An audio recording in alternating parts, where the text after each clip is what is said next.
Hey guys, before we start the video, it has come to my attention that only 25% of my recurring viewers are subscribed to this channel. If you haven't done so already and you want to see more content from your boy Too Lazy for Life in the future on this channel and you want to support him, show him your love, show him your dedication, then remember to smash that subscribe button down below. It takes 1 second of your time, 1 click, it's free. If you want to show me that next extra level of love and support, then consider signing up to my Patreon where you can unlock my full library of uncut, unedited anime reaction videos that you will not find anywhere else. By signing up to my Patreon, you will also unlock these 3 Patreon exclusive anime reaction series that I have done. They are not available on YouTube, on Patreon only for my Too Lazy for Life patrons. Join the official Too Lazy for Life Discord server if you haven't already done so, guys. If you've enjoyed this video, then also remember to smash that like button and leave me all of your comments down below. Alright guys, now back to the video. Sup boys and girls, Too Lazy for Life here, back at you again with another episode of Fate Grand Order Babylonia. We're on episode 2 now, and Fujimaru and the Mash have now teleported themselves to Babylonia. We've finally begun the Babylonia, because the first episode that I watched was just prologue of Mash's backstory. And yeah, episode 1, just a whole lot of ass shots, alright? And Rin, right? Rin just dropped out of the sky and just sat on Fujimaru's face with nothing but a pair of panties on and a bra. And I coomed, okay? I lost. I just kept losing. Just so much coom. I just cannot win, man. Like, oh, just couldn't take last episode seriously when all that happened was just all the ass shots of Mash and Rin just waving their asses in my face. But alright, so in terms of the pluses, alright, the amazing things that I learned from last episode was the sound design. Like, holy crap, the sound design of last episode during the fights with all of the chain sounds and the meat slapping. Don't know where I was going with that. The shield, meaty shield, heavy, thick weighted metal clanging sounds, and just the sound design so far for this show is awesome. All right, it's so good. I haven't heard such awesome sound design since Sword Art Online Ordinal Scale the movie. But yeah, at the end of the last episode, they met up with Enkidu, Gilgamesh's waifu, and Enkidu is now gonna lead them to Uruk, lead them to where Gilgamesh is right now. And yeah, that was where we ended the episode off with. They were staring down the massive Great Wall of China, the absolute demonic Babylonia front. And then it cut to the end credits, or cut to the credit roll. There wasn't even an opening. Alright, so that was where we got up to, so we're going to get on with episode 2 now, guys, shall we? So, let's get on with it. Let's go.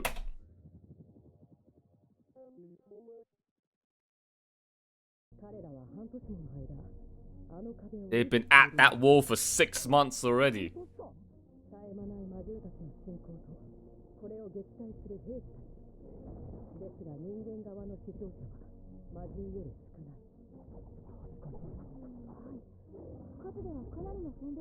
What?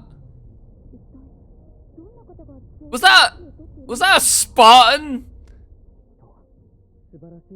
And those soldiers, fucking, they look like Roman soldiers. What the fuck?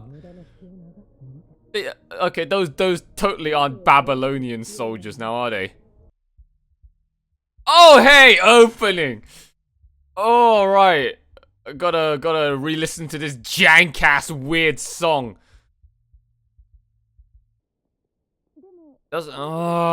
Just no.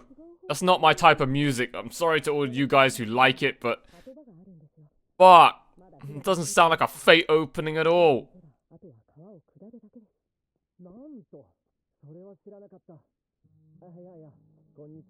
Who are you?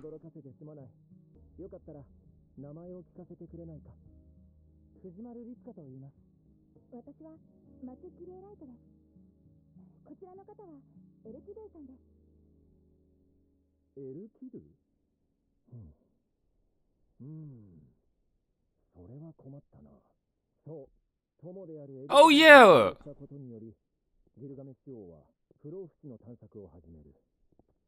Oh yeah! We saw that at the beginning. Yeah, Enkidu should be. I'm not using my brain. All right, but then again, I didn't know that the beginning was, you know, a flashback. Like Gilgamesh in real life, what in the real written history, he didn't go and search for that potion of immortality or whatever. Until after Enkidu was killed.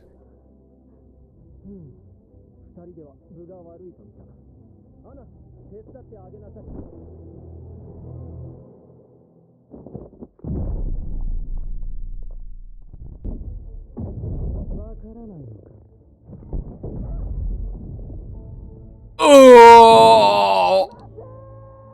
Holy shit! These sound effects, man!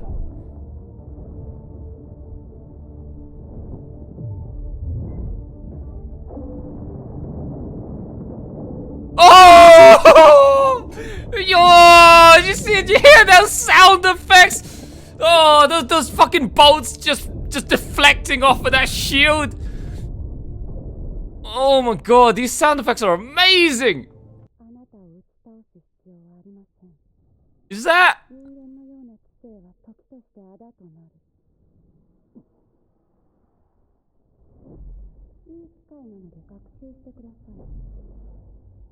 Is that Medusa?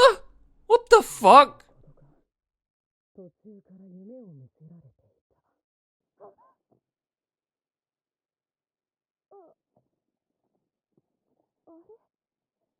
Bro! What the fuck? I saw Kid Gil in the Fate Hollow Ataraxia opening, and now I'm fucking seeing Kid Medusa.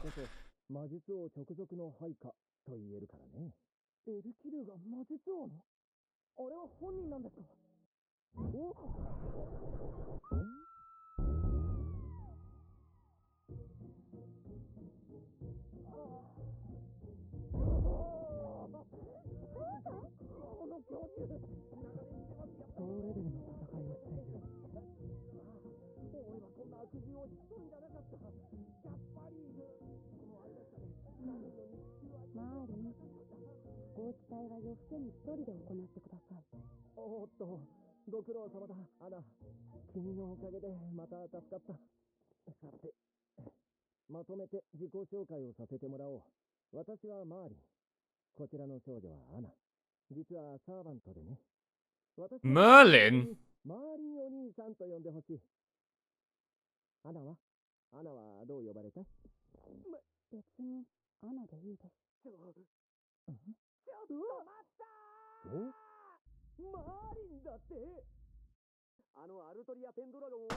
Oh, I'm a fucking idiot. I'm sorry, I only woke up like 10 minutes ago. I'm sorry, I woke up 10 minutes ago. I can't believe... yes, of course. Fucking, King Arthur, Merlin, fucking the fucking guy that trained King Arthur. Oh my fucking god. And why does this little pet rat also know him?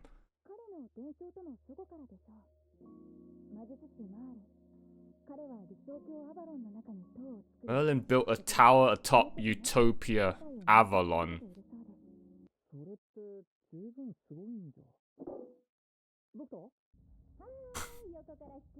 Get fucking decked! Oh, Da Vinci had enough of your shit. Fucking decked you around the head with a coffee mug.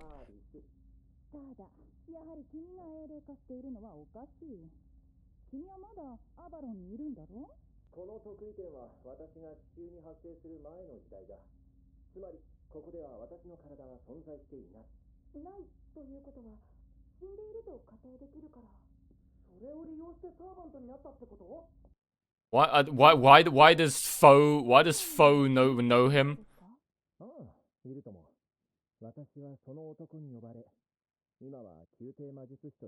Oh, Gilgamesh summoned him. The fuck? And she's called Anna.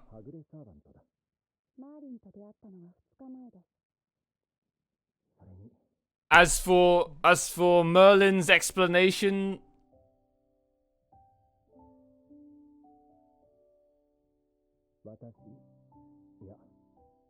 I've been watching you this whole time.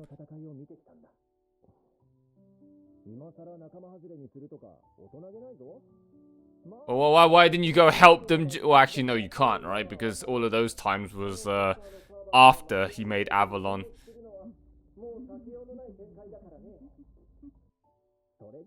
What? Why is Da Vinci and Roman getting so triggered by the presence of Merlin? Huh? Jealous or something? And also Merlin's explanation as to how he came back. Like, hey, I didn't exist during this time, so technically I'm dead. No. What? You're not dead. Unless you're arguing that the space-time continuum of past, present, and future all mingle. Oh. Oh. Actually. Didn't somebody mention that once in the comments section? I think somebody mentioned in the comments section that the Throne of Heroes has no sense of past, present, and future. Alright, so therefore it doesn't matter where the fuck you're from, as long as you one day was made it into the Throne of Heroes, you can be summoned. So technically, if you exist before the time of a certain hero was ever even born, I guess technically they're dead, but no, they're not really. Alright, they're not really, because they never existed to begin with. That doesn't.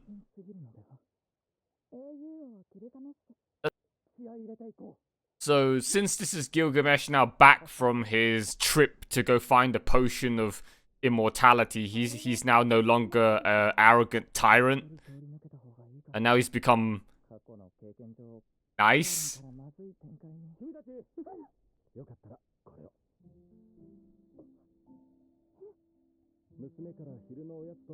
Oh yeah, give the little kid some candy.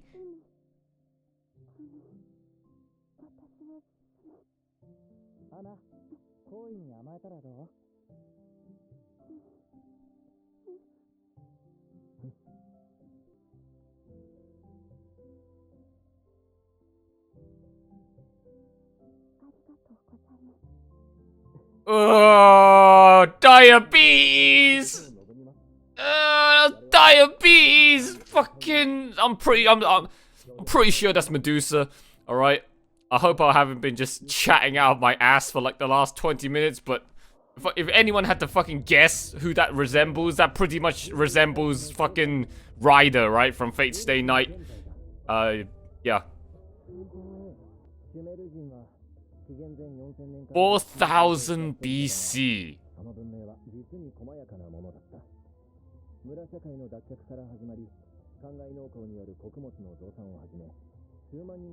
It still boggles my mind, being a fucking millennial, how humans existed back then and actually had civilizations back then that are practically no different from how people in Africa are still living today, right? Or tribes still out in the wilderness and remote areas of the world today are still living, and they did that 4,000 years ago. Well, 6,000 actually.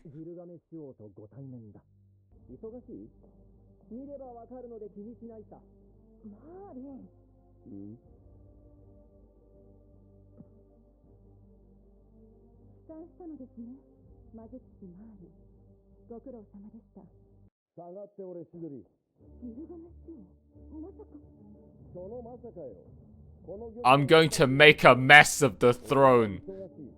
Oh shit, Gilgamesh is gonna fucking fight them! I shall examine your genuineness through battle.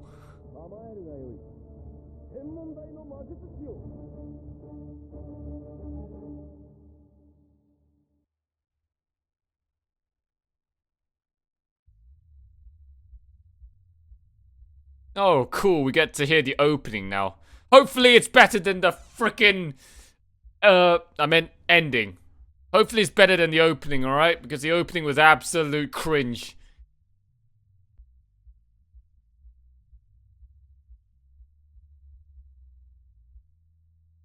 Okay.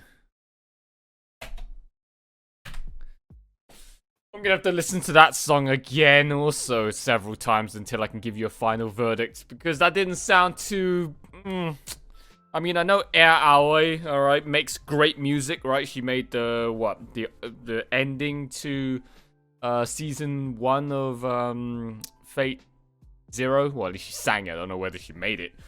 She also sang many, you know, Sword Art Online songs. I mean, she's even singing the ending to, so far, Alicization for Sword Art Online Season 3.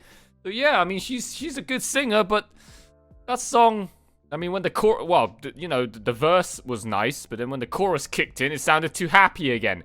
It sounded too freaking random and jank and cheerful, so... I'm not used to it, alright? I'm still too used to the dark depression, just straight up everything sounds so fucking... It either sounds super freaking hardcore metal hype and edgy, or it sounds just sad as fuck. That's all I'm used to watching the main Fate Line State series. And here we are now watching Grand Order, this completely alternate reality, alternate setting, and everything just seems far more casual, if you ask me. That's my personal opinions of first impressions of Fate Grand Order so far from what I've seen. Everything just seems a whole lot more casual, and now even the songs, alright, the OST is fucking killer. That sounds as great as always for Fate, but the songs, man, they just sound... The opening and ending to this show so far just don't sound Fate-ish, if you ask me. They just sound very... It sounds like it belongs in another anime, alright? It just sounds way too cheery, way too, festive. It's like, that's not how... That's Fate. When is Fate ever festive? Fate is just a bucket load of depression, always. Those songs don't sound like bucket loads of depression, if you ask me. Alright, but that's the songs, alright? Enough about that. Let's talk about the episode, alright? So... This episode, we continued on with Enkidu leading the duo, or if you count foe, the trio, to Uruk, or supposedly, and then they bumped into Merlin in the forest, which, like I said, I was still half asleep. I just kept saying Merlin. Who's that? Hence why I didn't really have much of an initial reaction to Merlin, because I couldn't wrap my head around who the fuck he was. And then oh yeah, you know your history, right? You know so much about King Arthur's history IRL, but you completely had Merlin fly over your head. What a fucking disgrace. Hey, I'm still asleep. I only just woke up. Can a guy catch a break? Alright, cut me some slack. So yeah, Merlin bumped into them with Anna, who's clearly Ryder, alright, from Fate's Day Night. I'm willing to bet on that. I don't know who the fuck else it could be. It literally looks like Ryder, but just kid version, like Gilgamesh in Hollow Ataraxia. And, yeah, she I don't know what class she was, but, she looked pretty cute, alright, not gonna lie, alright, little Medusa kid version looked pretty damn adorable, especially towards the end there when she was hesitant to grab them candies from the strange, suspicious man that was offering it to her. Oh, that was cute. But yeah, Merlin outed Enkidu, saying we're in the time when Gilgamesh came back from his grand quest to go find the potion of youth, of immortality. By then, the Enkidu that he knew, his waifu, had already been destroyed by the gods. So you can't be here right now. You can't be alive. So you say that you are the real Enkidu. Well, I call bullshit on that. So who are you? And then Enkidu's like, damn, I've been snuffed out. I've been sniffed out. And then they started to have that fight. And all the sound effects during that clash, that little skirmish, man, in the forest was insane. Oh my god, the chain sounds as they were smacking off of Mash's shield. the fucking bolt shots as they were deflecting off of Mash's shield. It was dong, dong, dong. Oh, it sounds so good. It actually sounds legit instead of just some guy smashing 2 pots and pans together in the studio. And then when Enkidu's chains just like restrained Medusa up in the air, suspended up in the air, like she literally just stretched her open so wide that you could see a bit of her fucking inner thigh meat. You know, that crease where her fucking, you know, uppermost inner part, borderline regions of her thigh, you know, reaches her inner fucking pelvis joint, her inner fucking ball socket of her leg. Basically what I'm trying to say is that inner meat thigh, all right, and that inner line bit before it, you know, gets close to seeing her, you know, vagine.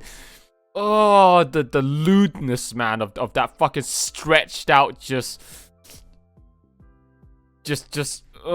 spread out pose that fucking, like, 10-year-old Medusa was doing. Clearly, she was wearing a fucking leotard underneath that cloak. Because she wasn't wearing any pants. She was wearing, like, a fucking spandex one-body Momo suit. Like Momo from My Hero Academia. She was just wearing that full one-piece spandex, just condom swimsuit. I don't know where I'm going with this talk. I better stop. Fucking, she's 10 years old, man. FBI's gonna knock on my door soon. This is getting real fucking degenerate. So moving on from that.